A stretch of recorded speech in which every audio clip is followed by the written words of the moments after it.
Hello, hello. Hello sa inyo lahat. So ngayon gagawa tayo ng spark plug sa SolidWorks.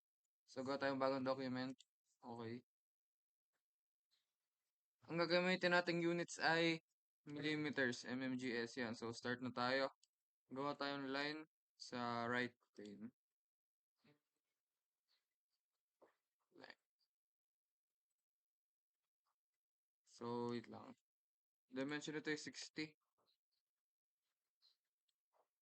Balang gagawin natin, re-revolve boss base natin mamaya. So ganito ang figure. Ganito, ganito, ganito, ganito, ganito.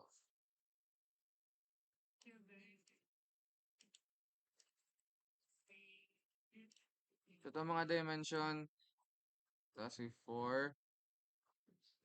Ito ay 10. May 4. Oh, 15.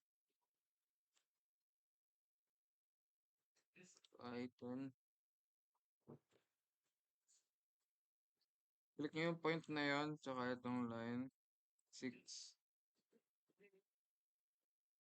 Ito, tsaka yung point. 5.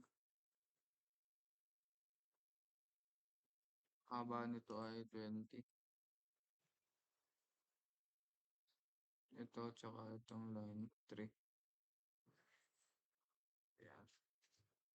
Ang total. Ito yung i-pause. Tapos, features, revolve boss base. Blind 360 degrees. Click nyo lang itong line sa kaliwa. And tapos na. Basic.